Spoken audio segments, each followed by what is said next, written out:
Curiosamente, la cifra de 17.000 millones de dólares es la cantidad pagada por Irak a compañías y personas naturales en compensación por la invasión de Kuwait. El número de muertos en la conquista iraquí de Kuwait parece ser del orden de la invasión estadounidense a Panamá unos meses antes. Entre cientos y miles, según diversos cálculos, una fracción apenas de las muertes en Nicaragua y acaso el 5% de los muertos en la invasión israelí al Líbano apoyada por Estados Unidos en 1982. En tales casos no se piensa, por supuesto, en indemnizaciones. Otra comparación diciente en términos de compensaciones es la de Vietnam. Aquí las posturas van como de costumbre, de las palomas a la de los halcones. De ala Columbia, el presidente Carter aseguraba a los norteamericanos que respecto a Vietnam no teníamos deuda ni responsabilidad de prestarle asistencia porque la destrucción fue mutua. Otros pensaban que no debíamos mostrar un corazón tan blando, asumiendo una posición moderada, ni paloma ni halcón. El presidente Bush declaró que fue un conflicto enconado, pero Hanoi sabe ahora que solo buscamos respuestas, sin amenazas de una retaliación por el pasado. Los crímenes que los vietnamitas cometieron contra nosotras nunca se podrán olvidar, pero podemos empezar a escribir el último capítulo de la guerra de Vietnam. Si ellos ponen suficiente empeño en cuanto a los soldados perdidos en acción, la única cuestión ética en pie después de una invasión que dejó millones de muertos y 3 países en absolutas ruinas, con un número incierto de personas que seguían muriendo por munición sin explotar y la masiva guerra química desatada contra el sur. El norte se libró de ese horror particular. La noticia contigua de la primera página de New York Times informó de la negativa japonesa una vez más, aceptar sin embagues la culpa por su antigua agresión bélica. Como los invasores eran las víctimas, los vietnamitas les debían una reparación. Por consiguiente, Vietnam fue obligado a pagar a Estados Unidos la enorme deuda adquirida por el gobierno de Saigón que Estados Unidos había instalado en calidad de agente regional para sus guerras en Indochina, centradas principalmente en Vietnam del Sur. Unas notas. Para este y muchos otros ejemplos de prensa, véase Hernan y Chomsky, Manufacturing Cousin, página 240 y siguientes, y My Necessary Illusion, página 33 y siguientes, y Yar 501, página 251 y siguientes. No obstante, Clinton propició con magnanimidad un plan que permitía a Vietnam destinar parte de su deuda con Estados Unidos a proyectos educativos. El plan de Clinton tomaba como modelo un programa de 1908 para reembolsar a China parte de la indemnización que fue obligada a pagar por rebelarse contra sus amos forasteros, rebelión de los Boxer. Hay antecedentes más tempranos. La independencia de Haití del dominio francés en 1804 espantó a la opinión culta que temía que el virus de la liberación se fuera a esparcir por fuera de la primera nación libre de hombres libres. Por obvios motivos, el peligro era especialmente grave en Estados Unidos, que se puso al frente en la tarea de aislar al país malhechor, cediendo solo en 1862, cuando hubo que buscar a dónde enviar esclavos liberados. Liberia recibió el reconocimiento en ese mismo año.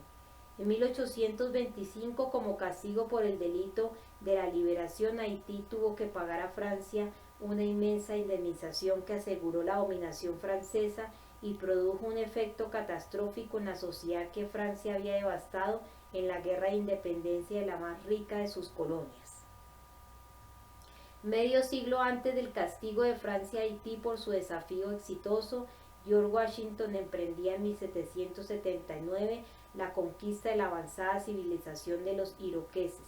Su meta era extirparlos del país, como escribió a Lafayette el 4 de julio, y expandir las fronteras de América del lado occidente hacia el Mississippi.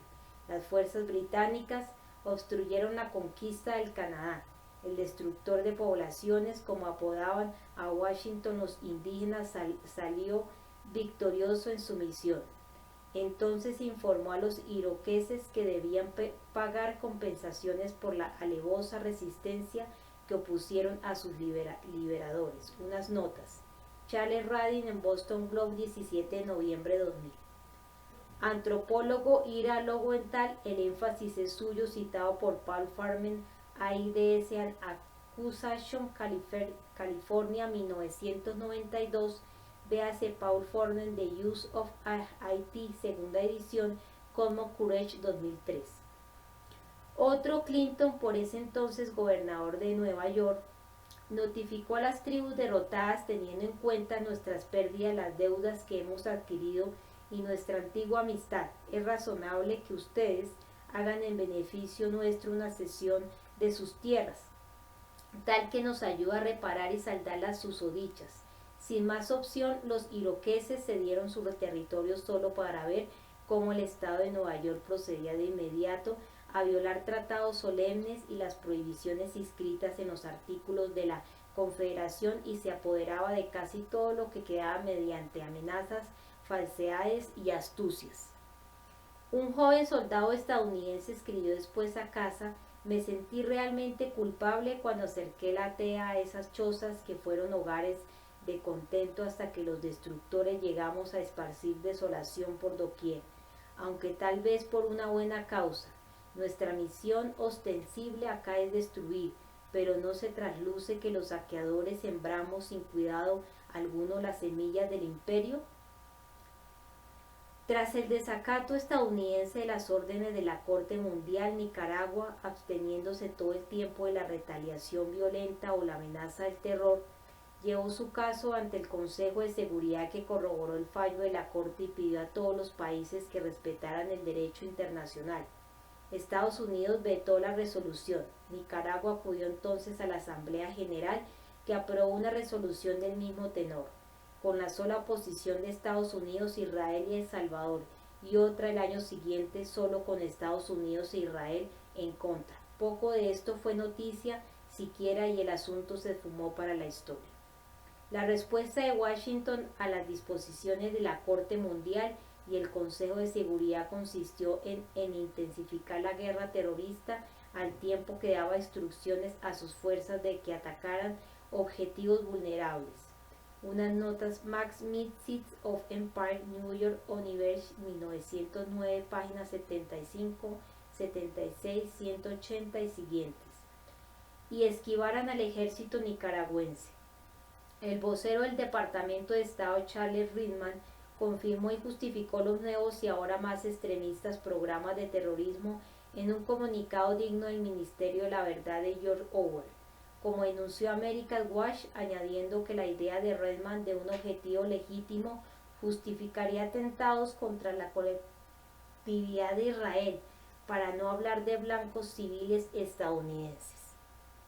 Michael Kisley, director de New Republic, criticó a las organizaciones de derechos humanos por ponerse demasiado emotivas con las justificaciones que el Departamento de Estado daba de los ataques terroristas contra objetivos vulnerables.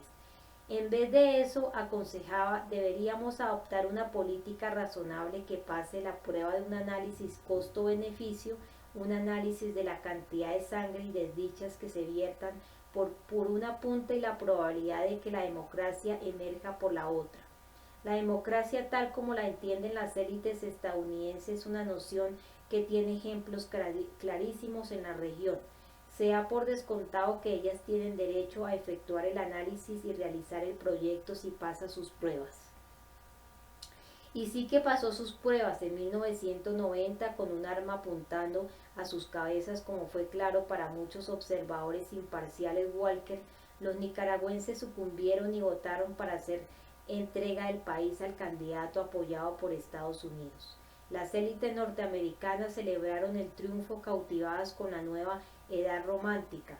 Comentaristas de todos los matices de opinión respetable celebraron con entusiasmo el éxito de los métodos empleados para destruir la economía y adelantar una larga y mortífera guerra por delegación hasta que los exhaustos nacionales derroquen ellos mismos al gobierno indeseado. Unas notas. General John Galvin, jefe del Comando Sur de Estados Unidos, Southcom, explicando su estrategia ante el Congreso. Véase Fred Kaplan en Boston Globe, 20 de mayo de 1987, Michael Kisley en Wall Street Journal, 26 de marzo de 1987. Con un costo mínimo para nosotros, dejando puentes destruidos, centrales eléctricas saboteadas y predios arrasados. A las víctimas para así dotar al candidato de Estados Unidos de un tema ganador. Acabar con el empobrecimiento del pueblo de Nicaragua. Revista Time. Estamos unidos en la alegría de estos resultados y orgullosos de esta victoria al juego limpio de Estados Unidos, como pregonaban los titulares de New York Times.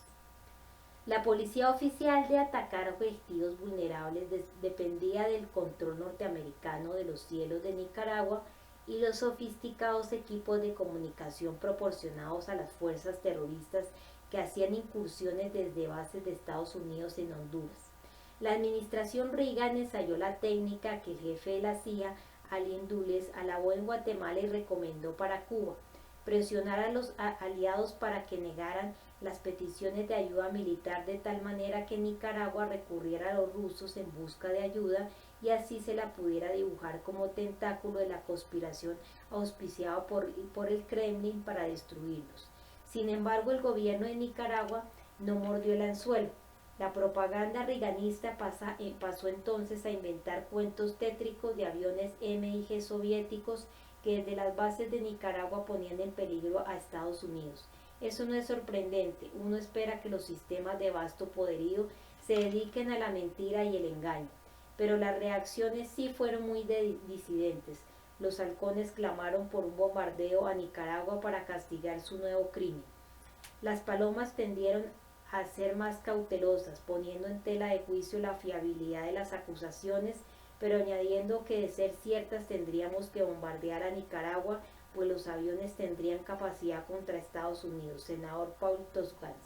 La seguridad del país correría peligro si la Fuerza Aérea de Nicaragua obtenía unos antiguos MiG de los años 50 para defender su espacio aéreo.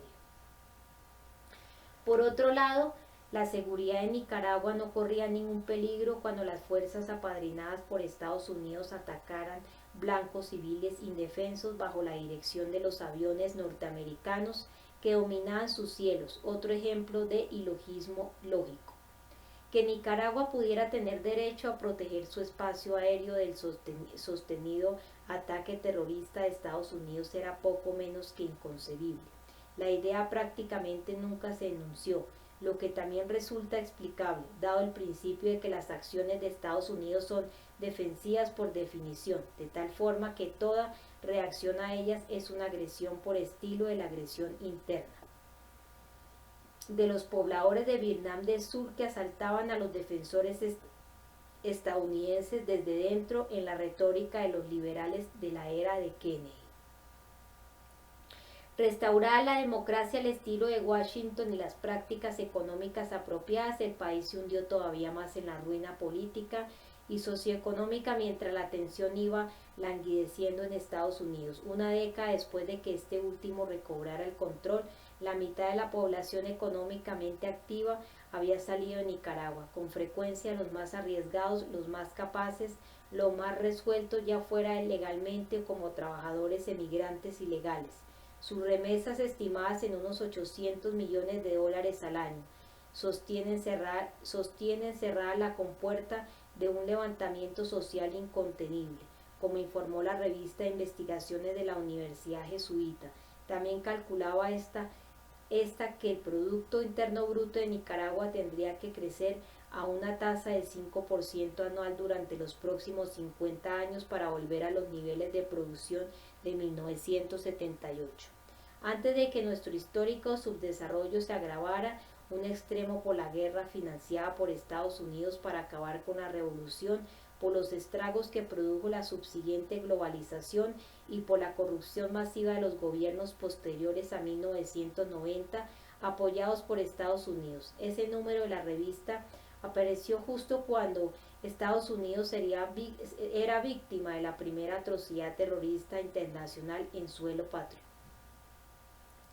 Otro ejemplo notable de las actitudes imperantes sobre el terrorismo en la advertencia que hicieron unos meses después algunos funcionarios de la administración Bush de que Nicaragua sería sancionada si en las elecciones de noviembre de 2002 ganaba la fuerza política que había osado oponer resistencia al ataque estadounidense, el FSLN, dejando así de compartir los valores de la comunidad mundial.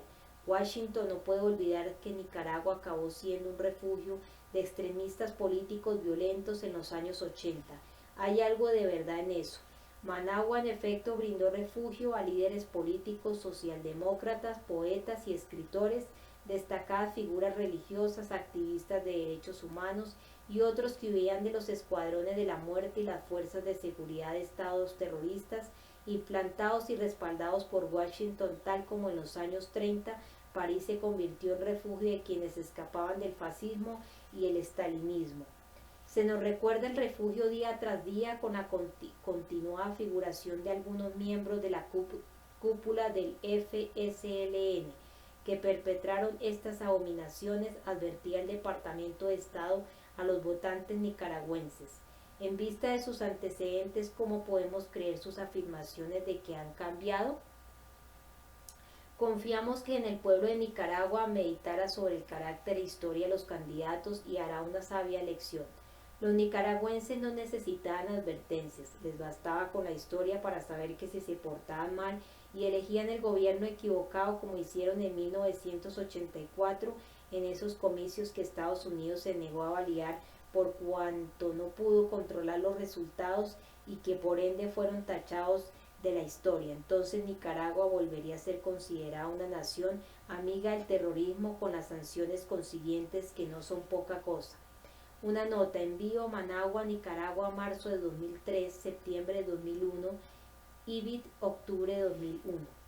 Entonces Nicaragua volvería a ser considerada una nación amiga del terrorismo con las sanciones consiguientes que no son poca cosa. Citando las cínicas advertencias de Washington, los redactores de la revista Envío observaron que la apuesta segura es quienes se alzaron en armas cuando el terrorismo de Estado de Estados Unidos mataba, torturaba, hacía desapariciones forzosas y cerraba todos los espacios políticos, ahora serán reclasificados como terroristas. La impensable y excepcional tragedia del 11 de septiembre seguramente se sintió como el fin del mundo. En el país señalado como objetivo, comentaban los redactores, pero Nicaragua padece el fin del mundo casi todos los días, tras la destrucción que el gobierno norteamericano ha desatado repetidas veces sobre este país y sus gentes. Las atrocidades del 11 de septiembre del S-11 pueden ser tildadas de apocalipsis, pero los nicaragüenses recuerdan que su país vivió su propio apocalipsis en una lacerante cámara lenta bajo el asalto norteamericano, y ahora está hundida en su triste secuela, habiendo sido reducida a ser el segundo país más pobre del hemisferio, después de Haití, compitiendo con Guatemala por la distinción, a la vez que disfruta del que puede ser el récord mundial de concentración de la riqueza. Entre los victoriosos todo eso fue borrado a la manera clásica. Nicaragua y El Salvador son recordados como historias de relativo éxito, precisamente el tipo de historias exitosas que nos hacen falta en el Medio Oriente. Sobre las elecciones de 1984, véase Walker, Nicaragua, páginas 156 y siguientes, sobre los informes de una amplia gama de expertos, comentaristas, ignorados todos, y la adhesión de medios y columnistas a la agenda reaganista sobre las elecciones en la enemiga Nicaragua y sus estados satélites terroristas, véase Herman y Shopkins, Manufacturing Consent, capítulo 3, 72, envío octubre de 2001. Cosa que será remediada con la nueva cruzada por la democratización. Uno estaría en aprietos para encontrar una sola frase de un comentarista de los principales medios que insinúe que el historial de terrorismo internacional de algunos funcionarios actuales del gobierno de Bush podría tener alguna influencia en la guerra contra el terror, que redeclararon en ese 11 entre los principales cabecillas de la guerra redeclarada en esta John Negroponte, quien estuvo a cargo de la embajada en Honduras, la cual sirvió de base central para los ataques terroristas contra Nicaragua. Fue escogido apropiadamente para supervisar en Naciones Unidas el ingrediente diplomático de la presente fase de la guerra contra el terror. Al mando del ingrediente militar está Donald Rumsfeld, quien fue enviado especial de Reagan en el Medio Oriente en sus peores días de terror y también delegado para estrechar lazos con Saddam Hussein. La guerra contra el terror de Centroamérica fue supervisada por Elliot Abrams, tras declararse culpable de delitos menores en el caso Irán-Contras. Abrams recibió un perdón navideño del presidente Bush en 1992 y fue nombrado por Bush II para dirigir la oficina del Consejo Nacional de Seguridad para Asuntos del Medio Oriente y África del Norte. El cargo de director principal que supervisa las relaciones árabe-israelíes y los esfuerzos de Estados Unidos por promover la paz en la agitada región. Frase está sacada de Orwell a la luz de lo sucedido. A Abrams se le une Otto Reich, acusado de haber dirigido una campaña ilegal y clandestina de propaganda interna contra Nicaragua, nombrado temporalmente subsecretario de Estado para Asuntos Latinoamericanos bajo Bush II y designado más tarde como enviado especial para asuntos del hemisferio occidental. En reemplazo de Reich como subsecretario, la administración nombró a Roger Noriega, quien se desempeñó en el Departamento de Estado durante la administración Reagan, ayudando a trazar políticas de un anticomunismo virulento para América Latina, en traducción, barbaridades terroristas. Unas notas. Kenneth Pollack en New York Times Book Review de abril de 2003. Servicios noticiosos Washington Post 3 de diciembre de 2002. El secretario de Estado Powell, que ahora es presentado como moderado dentro del gobierno, sirvió como consejero de Seguridad Nacional durante la etapa final de terror, atrocidades y entorpecimiento de la diplomacia en los años 80 en Centroamérica y como apoyo al régimen de apartheid de Sudáfrica. Su antecesor John Poindexter estuvo a cargo de las fechorías del caso Irán-Contras y en 1990 recibió 5 condenas por delitos mayores, anuladas en su mayoría por minucias técnicas.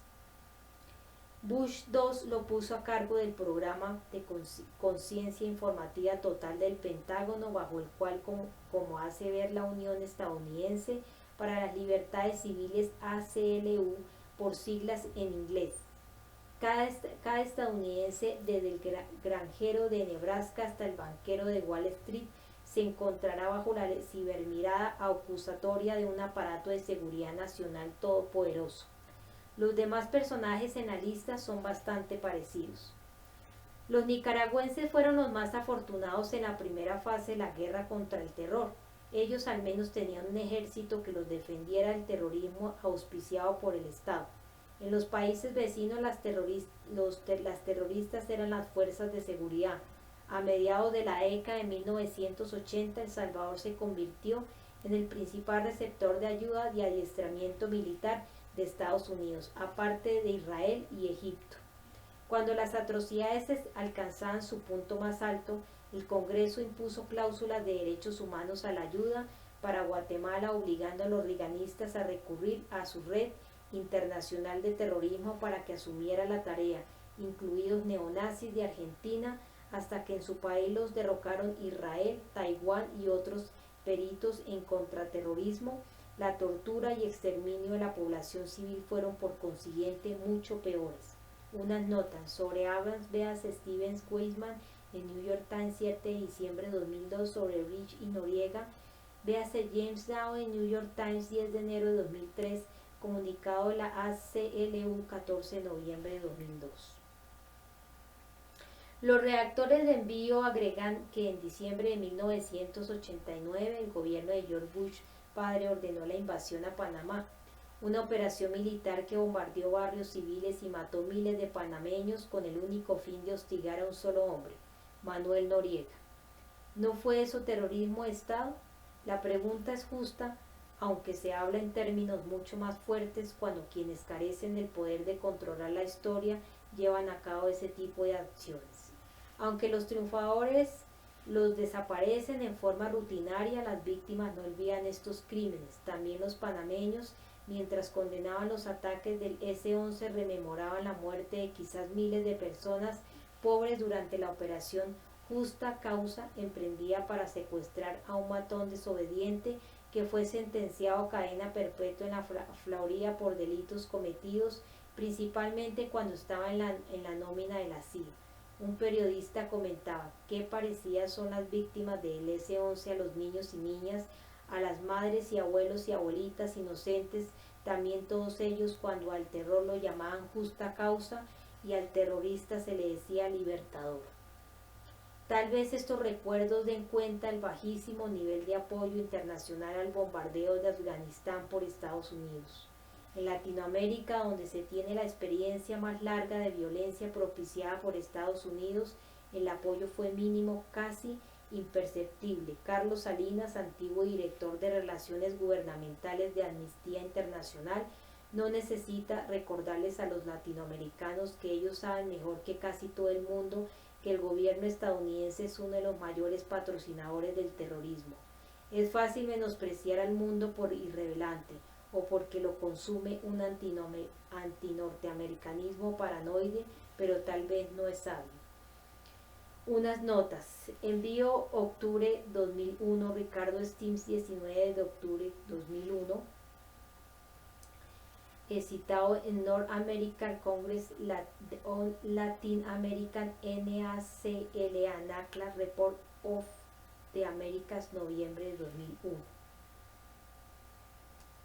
Otras notas. Entrevista Institute for Public Accuracy, 22 de marzo del 2002. Sobre las encuestas, véanse las páginas 281 y siguiente. La conexión iraquí.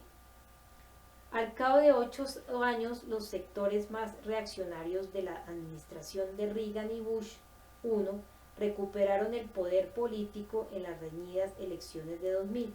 Las atrocidades del S-11 representaron para ellos la oportunidad de adelantar sus viejos objetivos con redoblada intensidad, ciñéndose muy de cerca al guión de su anterior paso por el gobierno, el guión internacional. Los especialistas de relaciones públicas y los escritores de discursos le han construido a George Bush el joven la imagen de un hombre sencillo, con línea directa al cielo, que confía en sus instintos viscerales, mientras marcha al frente para librar al mundo de malhechores, contemplando todo el tiempo sus visiones y sueños, en una caricatura de las epopeyas antiguas y los cuentos infantiles con mezcla de relato de vaqueros. La primera vez que se hizo eso, las imágenes confeccionadas para el líder no eran muy diferentes, ni menos febril la retórica. Todos los países se tenían que agrupar para combatir el azote malvado del terrorismo Reagan, en especial el terrorismo de Estado internacional, una plaga que siembran los depravados enemigos de la civilización en un regreso a la barbarie en la Edad Moderna. George Chus. Una nota. Reagan, citado en New York Times, 18 de octubre de 1985, George Chus. De inmediato han debido surgir importantes preguntas. ¿Qué constituye el terrorismo? ¿En qué difiere de la agresión o la resistencia? Las respuestas operativas son disidentes, pero las preguntas nunca entraron al ruedo de la discusión pública. Se adoptó una definición conveniente: el terrorismo es lo que nuestros gobernantes decreten que es, y punto. Se sigue haciendo así ahora que la guerra se vuelve a declarar. En la década de 1980, los dos principales focos de la guerra contra el terror eran América Central y la región del Mediterráneo y el Medio Oriente. En Centroamérica, como se discutió atrás, la guerra contra el terror se convirtió al instante en una feroz guerra terrorista, aclamada como un soberbio éxito y suprimida de la historia. En el Medio Oriente, como veremos, los comandantes de Washington y sus seguidores locales fueron otra vez responsables de crímenes que sobrepasaban de lejos cualquier cargo imputado a sus enemigos oficiales. Los hechos merecen atención especial, pues los sistemas de propaganda inflaron el terror al menudeo que se combatía hasta convertirlo en la sensación del año para mediados de los años 80, una admirable proeza. Mirando a otro lado, en el mandato de Reagan, el aliado sudafricano de Washington fue el responsable principal de más de 1.5 millones de muertes y 60.000 millones de dólares en daños en las recién independizadas colonias portuguesas de Angola y Mozambique. Un estudio de la UNICEF estimó el total de muertes de niños y bebés en los dos países en 850.000. 150.000 solo en 1988, con lo que se invirtieron los logros de los primeros años de independencia, principalmente a través del arma del terrorismo masivo. Eso dejando de lado las prácticas de Sudáfrica dentro de sus fronteras, en su defensa de la civilización contra los embates del Congreso Nacional Africano de Nelson Mandela, una de las agrupaciones terroristas más notables según un informe del Pentágono de 1988. Mientras tanto, los reaganistas burlaban las sanciones, incrementaban el comercio y prestaban un valioso apoyo diplomático a Sudáfrica. Unas notas. Departamento de Estado en Curripolis, número 589-24 de junio de 1984 y número 629-25 de octubre de 1984. Para discusiones de algunos de estos puntos, véase Chomsky y Herman, Political Economy of Human Rights, Herman, Real Terror, New World, Mass Mis Pirates of Empires y George E.D. Western State Terrorism. Hoy es bien conocido uno de los empeños en los años 80 de los actuales altos funcionarios, conseguir que la CIA y sus aliados reclutaran islamistas radicales y los organizaran en milicias terroristas.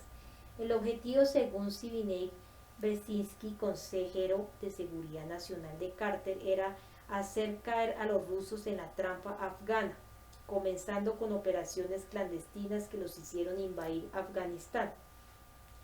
La reacción de Carter y Brzezinski a la consiguiente invasión se basó en una absoluta malinterpretación de la decisión de intervenir por parte de los rusos. En opinión del informado analista Raymond Gartov, los rusos se decidieron de mala gana y dentro de unos objetivos limitados y defensivos, como lo prueban claramente ahora los archivos soviéticos, escribe Gartov, agregando que para los reaganistas que subieran el poder un año después, el único objetivo era desangrar a los rusos y poner a los soviéticos en la picota pública mundial. El resultado inmediato fue una guerra que devastó a Afganistán, con consecuencias aún peores cuando los rusos se retiraron y los yihad de Reagan se tomaron el poder. El resultado en el largo plazo fueron por 2 décadas de terror y guerra civil. En los años 80 pudo ocurrir lo peor, cuando incursiones de guerrilleros y saboteadores afganos apoyadas por la CIA penetraron en territorio soviético y por poco provocan una guerra entre soviéticos y pakistaníes, sino entre soviéticos y estadounidenses, de impredecibles consecuencias. Unas notas. Misión especial de integración de la ONU, citado por Melly Bowen en Fletcher, Forum Invierno de 1991. Dereje Asrat y otros, Children of the Front Line, tercera edición, UNICEF 1989, sobre el CNA, véase Joseba Zulaika y William Douglas, Terror and Taboo, Rudolf Gay, 1996, página 12. Después de la retirada rusa, las organizaciones terroristas reclutadas, armadas y adiestradas por Estados Unidos y sus aliados, entre ellas Al-Qaeda y otros grupos yihad, pusieron la atención en otros lados, inflamando el conflicto entre la India y Pakistán con una ofensiva terrorista sin precedentes en la India en marzo de 1993. Y llevando a la región en repetidas ocasiones al borde de la guerra atómica en años posteriores. A medida que las llamas se propagaban, un mes antes grupos relacionados con esas organizaciones estuvieron a punto de volar el World Trade Center, siguiendo una fórmula que enseñan los manuales de la CIA. La pista intelectual condujo a los seguidores del jeque Omar Abdel Rahman a quien la CIA había ayudado a entrar y ahora protegía en Estados Unidos, sobre enumerar otras consecuencias alrededor del mundo. También se sabe algo al menos del prolongado apoyo que los actuales mandatarios brindaron a Saddam Hussein y que suele atribuirse a una obsesión con Irán.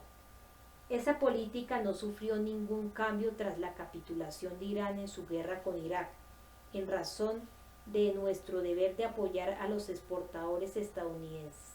Como explicó el Departamento de Estado a principios de 1990, añadiendo a los usuales chicles de que la ayuda a Saddam redundaría en beneficio de los derechos humanos, la estabilidad regional y la paz.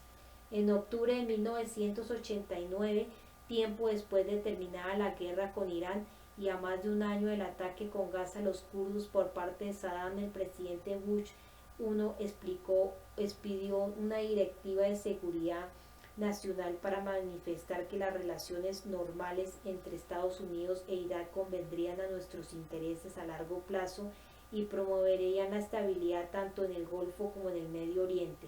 Poco después aprovechó la ocasión de la invasión a Panamá para levantar un veto de préstamos a Irak. Unas notas. Raymond Garford, A Journey Through the Cold War, Brookings Institute, 2001, página 338-387, John Collins, Holy War, Pluto, 1999, página 1154, Colin Ivy, página 230 y siguientes. Estados Unidos ofreció alimentos subsidiados que el régimen de Saddam necesitaba con urgencia tras la destrucción de la producción agrícola kurda, junto con tecnología avanzada y agentes biológicos adaptables a armas de destrucción masiva. Las cálidas relaciones quedaron resaltadas cuando una delegación de senadores, a cuya cabeza iba el líder de las mayorías y futuro candidato presidencial Bob Dole, visitó a Saddam en abril de 1990. La delegación transmitió a Saddam los saludos del presidente Bush y le aseguró que sus problemas no eran con el gobierno de Estados Unidos, sino con la prensa altiva y consentida. El senador Alan Simpson aconsejó a Saddam invitarlos a que vengan para que vean con sus propios ojos y enmendaran así sus ideas erróneas. Dole aseguró a Saddam que ya había sido despedido, un comentarista de La Voz de América que lo había criticado. Saddam no fue el único monstruo aplaudido por los actuales altos funcionarios. Entre otros estaban Ferdinando Marcos, Baby Doc, Duvalier y Nicolás Seascu. Todos ellos fueron derrocados desde dentro, pese al decidido apoyo de Estados Unidos hasta el mismo día en que vieron sellado su destino. Otro favorito era el presidente Suharto de Indonesia, que rivalizaba en barbarie con Saddam. El primer jefe de Estado honrado con una visita a la Casa Blanca de Bush padre fue Mobutu Sese Seko del Zaire, otro asesino, verdugo y saqueador de primera línea. Los dictadores surcoreanos también fueron objeto del firme apoyo de Washington hasta que los movimientos populares derrocaron finalmente al gobierno militar respaldado por Estados Unidos. Una nota. Byron vs. Saddam Hussein, Gulf Wars, Prager, 1992, páginas 58 y siguientes. Ni aun a los matones menores se les negaba una cálida bienvenida, siempre y cuando cumplieran su función. Tanto era el afecto del secretario de Estado Schultz por Manuel Noriega, que voló hasta Panamá para felicitarlo después de que éste robó unas elecciones con fraudes y violencia, y alabó al gángster por iniciar el proceso democrático. Más adelante, Noriega dejó de ser útil para la guerra de los contras y otras aventuras y se vio trasladado a la categoría de malvado, aunque como los de Saddam, sus peores crímenes ya hacían parte del pasado. Noriega se convirtió entonces en el objetivo de una invasión y un secuestro en la Embajada del Vaticano, en el marco de la operación Justa Causa, con las consecuencias mencionadas atrás. Algunos de estos gobernantes igualaban fácilmente a Saddam en cuanto a terror interno. Sesaus ofrece un caso instructivo durante su mandato La población vivió aterrorizada por las tétricas fuerzas de seguridad famosas por sus torturas y barbarie.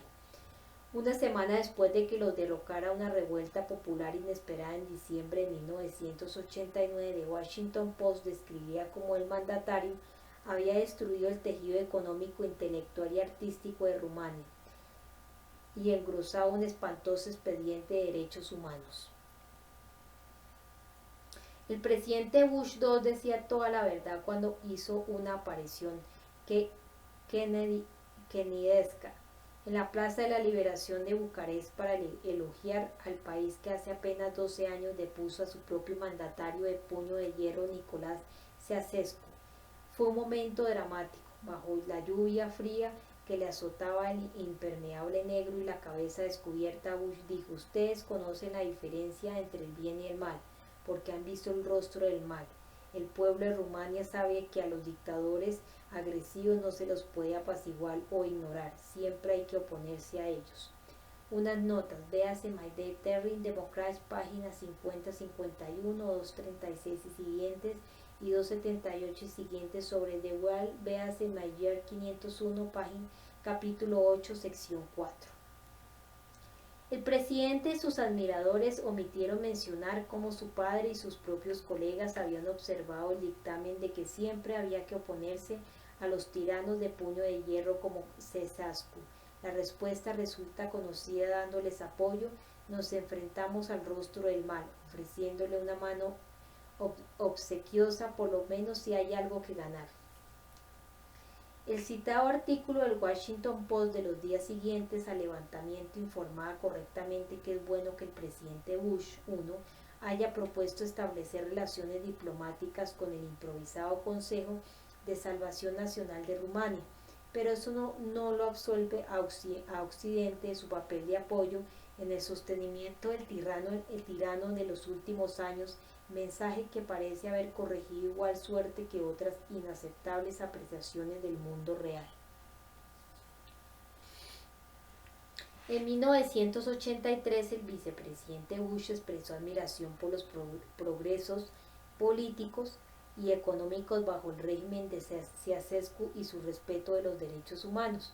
2 años después, el embajador de Reagan renunciaba a raíz de las objeciones de Washington a su preocupación por los derechos humanos. Al poco tiempo, el secretario de Estado Chus alabó a Rumania por ser uno de los comunistas buenos y premió a Ceausescu con una visita y favores económicos, y así siguieron las cosas hasta que el tirano fue destronado por sus connacionales, como pasó con otros torturadores y verdugos del entorno Reagan-Bush. Tan pronto eliminaron al preferido comunista bueno, Washington anunció que Rumania se quitaba de encima un terrible peso, al mismo tiempo que levantaba el veto de los préstamos a Saddam con el fin de aumentar la exportación estadounidense y ponernos en mejor situación para tratar con ignorar en lo que antaña su expediente de derechos humanos, como explicó el Departamento de Estado sin asomo de burla. Unas notas. Hannah Pakula en Washington Post, 27 de diciembre de 1989. Howard Lafranchi en Christian Science Monitor, 25 de noviembre de 2002.